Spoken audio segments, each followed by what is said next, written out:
Permata TV YouTube Indonesia dengan bangga mempersembahkan sebuah storytelling kekinian abad ini diangkat dari karya besar Eza Mintarja yang sangat populer di masanya, berlatar belakang kisah tanah Jawa masa lampau dengan judul Kisah Arya Manggada.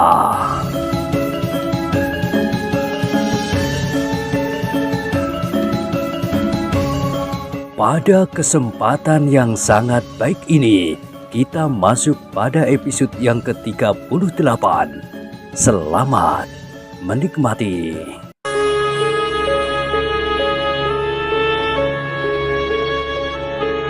Pada episode sebelumnya telah diceritakan, kedua utusan itu tidak dapat ditahan-tahan lagi dan kemudian meninggalkan rumah Ki Partijo Wirosentono. Namun demikian, ia masih meninggalkan pesan agar kedua orang anak muda itu benar-benar tidak meninggalkan rumah Ki Partijo Wirosentono. Karena itulah, Ki Partijo benar-benar minta agar Manggada dan Laksono tidak meninggalkan rumahnya. Kita tidak dapat menduga apa yang akan dilakukan oleh Raden Panji jika kita menolak perintahnya, berkata Ki Partijo Wirosentono. Lalu katanya pula, meskipun seandainya Angger berdua telah jauh, Raden Panji akan memerintahkan orang-orangnya untuk melacak sampai kalian berdua ditemukan. Selain itu, aku pun agaknya akan menemui kesulitan. Manggada dan Laksono mengangguk-angguk. Sebenarnya mereka tidak menjadi takut diancam akan dilacak sampai kemanapun. Mereka sadar bahwa kekuasaan Raden Panji ada batasnya. Keduanya merasa dapat menyelamatkan diri mereka sendiri dari jangkauan tangan para pengikut Raden Panji. Tetapi jika yang kemudian mengalami kesulitan adalah Ki Partijo Wirosentono, maka persoalannya akan berbeda. Karena itu, kedua orang anak muda itu terpaksa menunggu untuk waktu yang cukup lama. Sampai saatnya Mas Roro dijemput, mereka berdua agaknya harus ikut bersama orang-orang yang menjemput Mas Roro itu menghadap Raden Panji. Orang yang aneh, berkata Manggada. Orang itu memaksa memberikan hadiah kepada orang lain dengan cara mengancam. Kita tidak dapat menolak justru karena kita mengingat keselamatan Ki Partijo Wirosentono, berkata Laksono. Manggada mengangguk-angguk. Mereka memang tidak mempunyai pilihan lain. Untunglah di rumah itu ada anak muda yang hampir sebaya dengan mereka, anak Ki Partijo Wirosentono sendiri, sehingga mereka dapat bergerak lebih bebas. Bersama Wirantono, mereka tidak merasa berada dalam tahanan karena mereka di pagi hari telah ikut ke sawah mengerjakan pekerjaan yang dikerjakan oleh Wirantono, membantu Ki Partijo Wirosentono. Tetapi Mas Roro tidak lagi mengirimkan makanan ke sawah. Pekerjaan itu kemudian dilakukan oleh orang lain, seorang laki-laki muda pembantu Ki Partijo. Ternyata Manggada dan Laksono juga terampil bekerja di sawah. Mereka telah terbiasa melakukannya, di samping kebiasaan mereka memasuki hutan untuk berburu binatang. Manggada dan Laksono menjadi semakin akrab dengan Wirantono karena Wirantono baru saja pulang dari sebuah perguruan, maka mereka sempat berlatih bersama. Meskipun Wirantono belum mencapai tataran sebagaimana Manggada dan Laksono, namun perbedaan itu hanyalah selapis tipis. Pada saat-saat tertentu, mereka mampu berlatih dengan baik. Di sore hari, jika tidak ada pekerjaan di sawah, atau bahkan di malam hari. Dengan latihan-latihan itu, Mereka bertiga mampu mengembangkan kemampuan mereka masing-masing.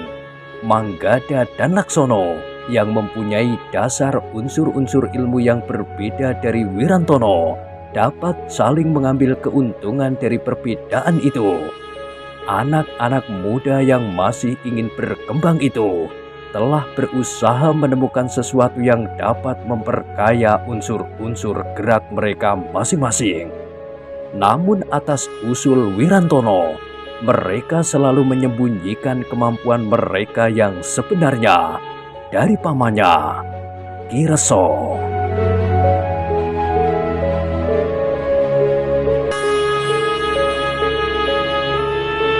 Kenapa? Bertanya Manggada. Entahlah, jawab Wirantono. Aku tidak tahu. Kenapa aku tidak begitu yakin akan niat baik paman? Paman selalu mencela sikap ayah. Meskipun mungkin paman benar, tetapi cara yang ditempuh oleh paman terasa agak kurang mapan. Bukankah Ki Reso itu adik ayahmu? Bertanya Laksono. Iya, tetapi umur mereka terpaut banyak. Ayah adalah anak sulung, sedang paman Reso anak bungsu. Di antara mereka masih ada 2 orang saudara ayah, seorang laki-laki dan seorang perempuan. Sebenarnya 4, tetapi 2 orang meninggal di saat mereka sedang tumbuh. Kedua-duanya perempuan. Jawab Wirantono. Manggada dan Laksono mengangguk-angguk, namun Laksono kemudian bertanya, "Pamanmu tidak setuju bahwa Mas Roro akan menjadi istri Raden Panji?" "Iya, itu jelas. Paman selalu menuduh ayah menjual anak gadisnya. Namun seharusnya paman juga mempertimbangkan kekuasaan Raden Panji. Sementara itu, aku tidak melihat akibat buruk pada Mas Roro sampai saat ini." Jawab Wirantono, tetapi ia pun berkata selanjutnya, "Namun aku kadang-kadang melihat Mas Roro merenung. Aku tidak tahu sebabnya. Agaknya hal yang satu ini disembunyikannya rapat-rapat. Meskipun dalam hal lain, Mas Roro selalu terbuka kepadaku. Tetapi sebagai seorang gadis, Mas Roro memang tidak banyak pilihan, terutama tentang jodohnya. Sepekan lagi akan datang utusan Raden Panji untuk memberikan mas kawin kepada Mas Roro," desis Laksono. "3 hari lagi," sahut Wirantono. "2 hari telah lewat, karena itu ayah sudah bersiap-siap untuk menerima utusan itu." Wirantono berhenti sejenak, lalu katanya, "Tetapi nampaknya paman menjadi semakin jauh dari ayah." Manggada dan Laksono mengangguk-angguk, sementara Wirantono berkata selanjutnya, "Telah 2 hari paman tidak kembali. Apakah pamanmu mempunyai rumah yang lain?" Bertanya Manggada. "Iya, paman memang mempunyai rumah sendiri, warisan yang diterima dari kakek sebagaimana ayah. Tetapi paman memang sering berada di sini." Jawab Wirantono. "Apakah pamanmu belum berkeluarga?" Bertanya Laksono. Wirantono termangu-mangu, katanya dengan nada dalam, "Ada, namun sudah lama pergi dari rumah. Baru beberapa saat aku berada kembali di antara keluargaku. Karena itu aku tidak tahu dengan jalan apa yang telah terjadi dengan paman serta keluarganya. Namun menurut pendengaranku, paman memang pernah kawin." "Pernah kawin?" Bertanya Laksono. "Iya, tetapi aku tidak tahu jelas kenapa paman sekarang sendiri." Jawab Wirantono. Manggada dan Laksono tidak bertanya lebih jauh. Agaknya Wirantono bukan saja tidak banyak mengetahui tentang pamannya, tetapi ia pun agak segan untuk menceritakannya kepada orang lain. Demikianlah Ki Partijo Wirosentono bersama keluarganya menjadi sibuk ketika hari yang ditentukan menjadi semakin dekat. Ki Partijo merasa perlu untuk menyediakan penginapan bagi para utusan itu. Jika mereka menempuh perjalanan di siang hari, maka para tamu yang akan membawa mas kawin itu harus bermalam di Padukuhan Nguter. Karena itulah Ki Partijo membersihkan kedua gandok rumahnya, Manggada dan Laksono, bersama Wirantono berada di balik belakang. Bahkan Ki Partijo telah meminjam rumah depannya untuk disediakan pula sebagai penginapan, karena rumah itu juga memiliki gandok kiri kanan yang memadai. Akhirnya hari yang ditunggu-tunggu itu datang. Seluruh keluarga Ki Partijo Wirosentono diminta bersiap menyambut utusan. Ki Reso yang pergi telah kembali. Bahkan ia tidak menolak ketika Ki Partijo memanggilnya untuk ikut menerima tamu yang akan datang. Ki Partijo Wirosentono juga minta beberapa orang tua untuk ikut menerima utusan Raden Panji yang akan datang untuk menyerahkan mas kawin. Tetapi karena Ki Partijo tidak tahu waktu yang tepat saat kedatangan utusan itu, maka di hari kelima, sejak menjelang tengah hari, beberapa orang telah bersiap-siap menyambutnya. Jika mereka berangkat di malam hari, maka mereka akan sampai di sini menjelang tengah hari, seperti utusan yang datang sepekan lalu, berkata Nyi Partijo. Mereka tidak akan menempuh perjalanan semalam suntuk, karena mereka membawa mas kawin. Meskipun kita mendapat mas kawin berlebihan, bahkan tanpa mas kawin pun, kita tidak akan berkeberatan. Namun betapapun kecilnya, mas kawin itu tentu akan menarik perhatian, terutama bagi orang yang berniat jahat. Sahut Ki Partijo Wirosentono. Istrinya mengangguk-angguk. Namun bagaimanapun juga, mereka telah bersiap untuk menerima tamu utusan Raden Panji Prangpranoto. Ternyata Ki Partijo dan orang-orang yang telah bersiap di pendopo harus menunggu sampai sore hari. Ketika matahari menjadi semakin rendah, orang yang ditugaskan oleh Ki Partijo Wirosentono mengamati kedatangan utusan itu di mulut lorong Padukuhan telah berlari-lari untuk menyampaikan laporan bahwa sebuah iring-iringan telah nampak di bulak di sebelah Padukuhan. Apakah mereka itu utusan Raden Panji? Bertanya Ki Partijo Wirosentono. Entahlah, tetapi mereka berlima dan 2 ekor kuda tanpa penunggang. Agaknya 2 ekor kuda itu membawa beban, jawab orang yang mengamati jalan bulak itu. Ki Partijo hampir memastikan bahwa mereka itulah utusan Raden Panji. Karena itu orang-orang yang berada di pendopo itu pun telah bersiap-siap menyambut tamu-tamu mereka. Sebenarnya lah bahwa 5 orang itu adalah utusan Raden Panji yang harus membawa mas kawin untuk orang tua Mas Roro.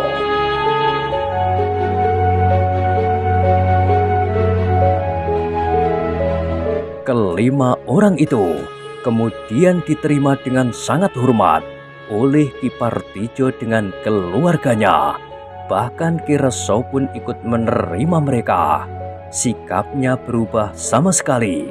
Ia tidak lagi berwajah muram, marah-marah dengan menuduh kakaknya telah menjual anak gadisnya. Dengan sikap yang ramah, Ki Reso ikut menerima utusan Raden Panji di pendopo. Wirantono, Manggada, dan Laksono sempat memperhatikan sikap Ki Reso. Bahkan Wirantono sempat berdesis. Sikap paman agak berbeda dari kebiasaannya. Ketika utusan yang terdahulu datang, paman sama sekali tidak mau ikut menerima. Tetapi sekarang paman nampak bersikap baik. Manggada mengangguk-angguk. Katanya, mungkin sesuatu telah berkembang di dalam dadanya. Wirantono mengangguk-angguk pula, tetapi ia tidak berbicara lagi. Bahkan ia menjadi tegang menyaksikan pertemuan yang diliputi kegembiraan sangat besar itu. Sejenak kemudian, hidangan pun disuguhkan. Sambil berbincang dan tertawa-tawa, mereka menghirup minuman hangat dan mencicipi beberapa potong makanan. Namun sebenarnya lah bahwa utusan yang datang itu tidak sebagaimana dibayangkan oleh Kipartijo.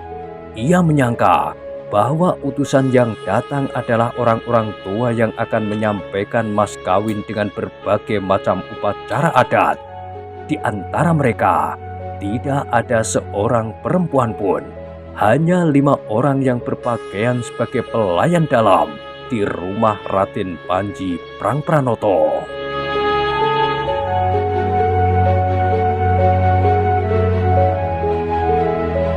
Meskipun demikian, orang tertua di antara mereka telah menggenapi adat itu.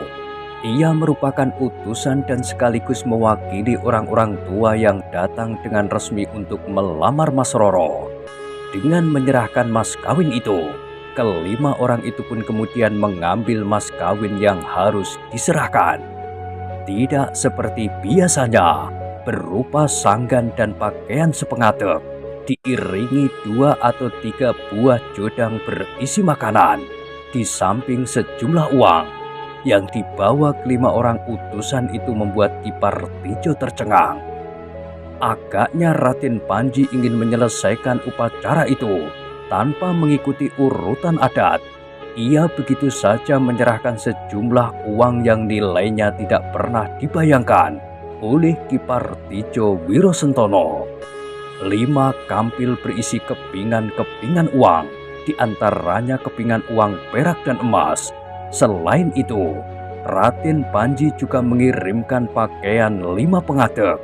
Yang tidak pernah diduga sebelumnya adalah Raden Panji telah menyerahkan pula perhiasan sepengadep, centung, tusuk konde, sunduk mentul, kalung, subang, cincin, peniti renteng, bahkan pending, semuanya dari emas dengan tretes permata. Kipartijo Wirosentono tercenung beberapa saat. Yang dihadapinya itu seolah-olah sebuah mimpi ajaib.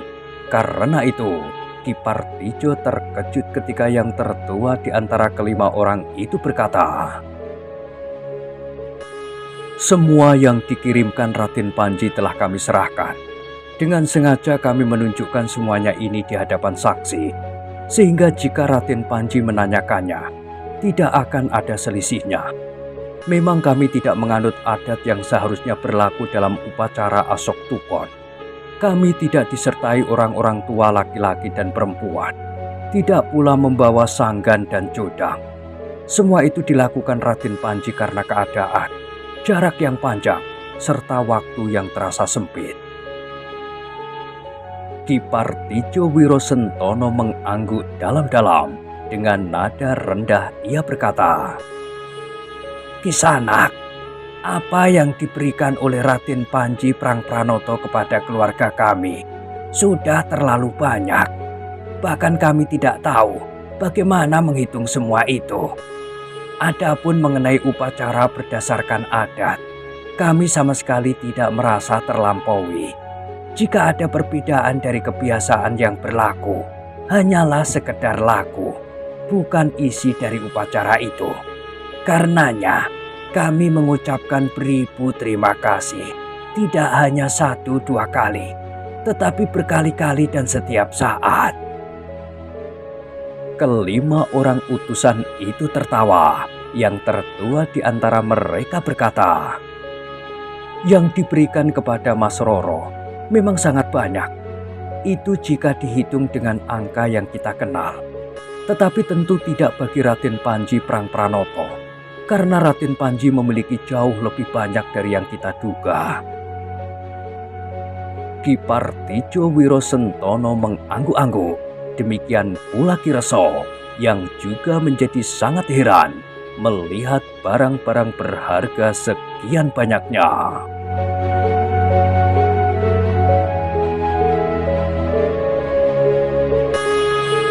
Namun pembicaraan itu terputus ketika para pelayan menghidangkan makan yang memang sudah dipersiapkan dengan sebaik-baiknya. Nasi maupun lauk pauknya masih hangat. Ternyata kelima orang utusan itu juga tidak mempergunakan basa-basi sebagaimana orang-orang yang datang untuk menyerahkan Asok Tukon. Yang tertua di antara mereka telah mengatakan langsung keperluannya sekaligus mengakhirinya. Silahkan menyimpan barang-barang ini, Ki Partijo. Nampaknya kita akan segera menikmati hidangan yang masih hangat ini. Ki Partijo pun kemudian memanggil Wirantono, kemudian mempersilahkan adiknya Ki Reso bersama Wirantono untuk menyimpan barang-barang yang sangat berharga itu. Keduanya telah memasukkan benda-benda berharga itu ke dalam peti, kemudian menyimpan peti itu di dalam bilik Ki Partijo, langsung di bawah pengawasan Ki Partijo sendiri. Manggada dan Laksono yang tahu bahwa barang-barang itu sangat tinggi nilainya, tidak berani menawarkan diri untuk membantu menyimpan di ruang dalam. Hal itu akan dapat mengundang persoalan. Karena itu, keduanya hanya mengamati saja dari kejauhan ketika Ki Reso dan Wirantono membawa barang-barang berharga itu masuk.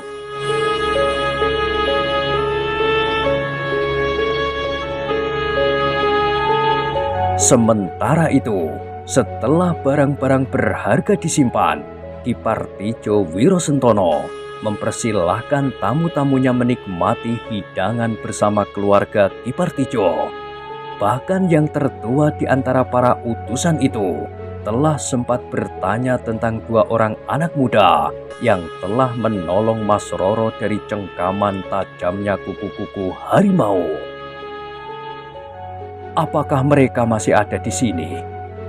Bertanya utusan itu. Iya, Kisanak. Sebagaimana pesan yang terdahulu, anak-anak muda itu ternyata bersedia tinggal di sini. Jawab Ki Partijo. Syukurlah, Raden Panji Prangpranoto memang ingin bertemu langsung dengan anak-anak itu. Pada saat Mas Roro dijemput kelak, keduanya akan diminta ikut bersama dengan utusan yang menjemput itu. Berkata orang yang tertua itu. Ki Partijo Wirosentono sempat berpaling ke arah kedua orang anak muda itu. Sementara Wirantono yang telah selesai menyimpan barang-barang berharga itu telah berada di antara mereka. Demikianlah sebagaimana direncanakan, maka Ki Partijo Wirosentono telah membersihkan gandok rumahnya yang disediakan bagi tamu-tamunya. Tapi karena jumlahnya tidak sebanyak yang diduga, Ki Partijo mengurungkan rencananya meminjam rumah di sebelah depan. Malam itu, para utusan Raden Panji bermalam di rumah Ki Partijo. Sementara Ki Partijo Wirosentono dengan istrinya sekali lagi menghitung uang dan perhiasan yang telah mereka terima. Tetapi mereka tidak mampu menyebut angka sesuai dengan nilai barang-barang yang telah diberikan Raden Panji Prangpranoto kepada mereka. Ternyata anak itu membawa rezeki yang tidak terhitung jumlahnya, Nyi. Rezeki lahiriah. Berkata Ki Partijo Wirosentono datar. Istrinya mengangguk kecil, tetapi tidak ada kesan kegembiraan yang nampak di wajahnya. Sementara itu, Mas Roro terbaring di biliknya menengadah, memandang atap. Ia berusaha memejamkan matanya, tapi tidak dapat tidur nyenyak. Setiap kali di luar sadarnya matanya terbuka. Di luar suara jangkrik dan belalang berderik bersahutan. Angin malam berhembus agak kencang. Mendung memang melintas, tetapi sejenak kemudian bintang-bintang mulai berkeredipan lagi di langit. Manggada, Laksono dan Wirantono telah tidur mendengkur. Seakan-akan anak-anak muda itu sama sekali tidak dibebani oleh perasaan apapun juga. Meskipun rumah Ki Partijo Wirosentono nampaknya menjadi lelap, tetapi Ki Partijo telah memerintahkan beberapa orang meronda di rumahnya. Mereka telah mendapat pesan, jika sesuatu terjadi mereka harus segera memberikan isyarat. Jika keadaannya memang sangat genting, mereka diminta untuk membunyikan kentongan tanpa ragu-ragu. Namun ternyata, sampai terdengar ayam jantan berkokok untuk terakhir kalinya, tidak terjadi sesuatu di rumah itu. Beberapa orang yang ditugaskan untuk meronda rumah itu telah berkumpul dan duduk di serambi belakang. Sementara langit mulai menjadi cerah, para utusan yang bermalam di rumah Ki Partijo Wirosentono telah terbangun. Bergantian mereka pergi ke Pakiwan, sementara orang-orang perempuan telah sibuk di dapur, termasuk Mas Roro sendiri. Badan Mas Roro kelihatan lesu, matanya redup, karena hampir semalaman ia tidak tidur sama sekali. Manggada, Laksono, dan Wirantono sibuk bergantian menimba air, mengisi jambangan di Pakiwan. Kemudian mereka juga membantu membersihkan halaman dan kerja yang lain. Ketika matahari naik, para tamu telah berada di pendopo. Hidangan telah disuguhkan pula, minuman hangat dan nasi yang hangat pula. Ki Partijo Wirosentono telah minta istrinya menyiapkan makan pagi-pagi, karena kelima orang tamu mereka, utusan Raden Panji Prangpranoto itu, akan meninggalkan rumah itu. Ketika para tamu itu mulai menyendok nasi ke mangkok mereka, Ki Reso pun telah datang pula dengan wajah yang cerah. Ki Partijo Wirosentono telah memanggilnya untuk ikut bersama dengan tamu-tamunya makan bersama di pendopo. Ki Reso tidak menolak. Ia pun naik ke pendopo. Sikapnya tidak berubah, ramah dan banyak tersenyum dan tertawa. Seperti yang direncanakan, beberapa saat kemudian, setelah para tamu itu selesai makan dan minum serta setelah beristirahat pula sebentar, sementara matahari naik semakin tinggi, maka para tamu itu pun telah minta diri meninggalkan Padukuhan Nguter. "Kami ingin minta diri kepada Mas Roro," berkata orang tertua dari para utusan itu.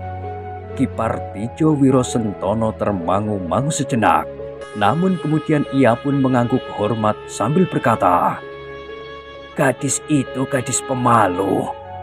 Kelima orang utusan itu tertawa. Seorang di antaranya berkata, "Ia akan menjadi istri Raden Panji." Ki Partijo masih saja termangu-mangu, sementara utusan itu berkata, "Mas Roro harus menyesuaikan diri. Ia akan menerima tamu-tamu Raden Panji. Di antaranya ada pemimpin. Karena itu ia tidak boleh menjadi gadis pemalu." Ki Partijo Wirosentono tidak dapat menjawab. Karena itu ia bangkit dan melangkah masuk mencari Mas Roro. Ternyata Mas Roro masih berada di dapur. Seperti yang diduga, Mas Roro menolak untuk pergi ke pendopo. Ia merasa malu berhadapan dengan utusan Raden Panji Prangpranoto. Tetapi ayahnya memaksa. Dengan nada rendah ayahnya berkata, "Mas Roro, jika kau tidak mau pergi ke pendopo, utusan itu tidak akan meninggalkan rumah ini. Mereka tidak peduli terlambat menghadap Raden Panji dan kemudian dimarahi atau bahkan dihukum. Mereka merasa wajib untuk minta diri kepadamu karena kau bakal istri Raden Panji." "Tetapi aku malu, Ayah," jawab Mas Roro. "Jadi kau biarkan tamu-tamu itu. berada di pendopo sampai nanti siang, atau nanti sore, atau bahkan bermalam lagi, atau sampai datang utusan Raden Panji menyusul mereka? Bertanya ayahnya. Mas Roro menjadi bingung, namun ibunya kemudian berkata dengan lembut, Kau harus belajar dengan kewajiban-kewajiban yang bakal dibebankan kepadamu, Mas Roro. Kau bukan lagi kanak-kanak. Kau tidak boleh selalu dikekang perasaan malu. Mas Roro masih tetap ragu-ragu. Namun akhirnya Mas Roro terpaksa mengikuti ayahnya ke pendopo sambil berpegangan tangan ibunya. Ketika Mas Roro keluar lewat pintu peringgitan, wajahnya menunduk. Sementara itu, kelima orang utusan Raden Panji mendekatinya. Seorang di antara mereka berkata, "Bukankah Mas Roro pernah menari di hadapan banyak tamu? Utusan yang pernah datang kemari menceritakan bahwa Mas Roro adalah seorang penari yang baik. Kenapa Mas Roro sekarang merasa malu terhadap kami? Anggap saja kami berada di antara para penonton jika Mas Roro sedang menari." Mas Roro tersenyum tertahan, tetapi ia justru menjadi semakin menunduk. Wajahnya menjadi merah. Ki Partijo tersenyum, tetapi ia tidak berkata sesuatu. Selanjutnya para utusan itu minta diri untuk kembali dan memberikan laporan kepada Raden Panji. Ki Partijo menggamit anaknya, tetapi anaknya tidak tanggap. Ia masih saja menundukkan kepala sambil mempermainkan jari-jari tangannya sendiri. Akhirnya Ki Partijo tidak sabar. "Kau harus menjawab. Para utusan itu minta diri." Mas Roro termangu-mangu, tetapi wajahnya justru terasa panas. Sekali lagi para utusan itu minta diri. "Kami mohon diri, Mas Roro. Kami harus kembali menghadap Raden Panji untuk memberikan laporan bahwa kami telah melakukan perintah dengan sebaik-baiknya." Dengan jantung berdebaran, Mas Roro akhirnya menjawab, "Selamat jalan." "Kau tidak mengucapkan terima kasih?" bertanya bapaknya. "Ah," desah gadis itu. Kelima utusan itu tertawa, sementara atas desakan ayahnya, Mas Roro berkata, "Aku mengucapkan terima kasih." "Tidak buat kami," jawab salah seorang dari para utusan itu. Agaknya ia ingin menggoda Mas Roro. Karena itu ia bertanya, "Jadi, terima kasih itu buat siapa?" Wajah Mas Roro terasa semakin panas. Ia tidak menjawab sama sekali. "Sudahlah," berkata utusan itu. "Kami sudah mengerti. Terima kasih itu tentu Mas Roro tujukan kepada calon suami yang memerintahkan kami datang kemari." Hampir saja Mas Roro lari ke dalam. Namun orang-orang itu sambil tertawa bergerak dan melangkah menuju tangga pendopo. Ki Partijo Wirosentono membimbing Mas Roro untuk ikut mengantar tamunya sampai ke regol halaman, diikuti oleh Nyi Partijo. Di regol, utusan itu sekali lagi minta diri kepada ayah dan ibu Mas Roro, bahkan sekali lagi kepada Mas Roro, kepada Ki Reso yang ikut pula mengantar. Mereka telah minta diri pula. Namun yang tertua di antara mereka berpesan, "Jangan biarkan anak-anak itu pergi." Ki Partijo tersenyum sambil menjawab, "Kami akan selalu berusaha memenuhi perintah Raden Panji Kisanak." "Terima kasih," jawab orang itu. Sejenak kemudian, utusan Raden Panji itu telah meninggalkan regol halaman rumah Ki Partijo. Mas Roro tidak lagi menunggu lebih lama. ia kemudian berlari masuk lewat sekedeng ke ruang dalam melalui putulan. Ki Partijo suami istri membiarkannya. Anaknya memang tidak terbiasa bergaul dengan orang-orang yang belum dikenalnya, lebih-lebih orang yang datang dari luar padukuhan. Demikianlah, sepeninggal utusan itu, beberapa orang tetangga yang berada di pendopo telah minta diri. Ki Partijo mengucapkan terima kasih kepada mereka yang bersedia ikut melepas para utusan itu. Sepeninggal para tamu, rumah Ki Partijo menjadi lengang. Manggada dan Laksono telah dipersilahkan oleh Wirantono kembali ke Gandok sepeninggal tamu-tamunya.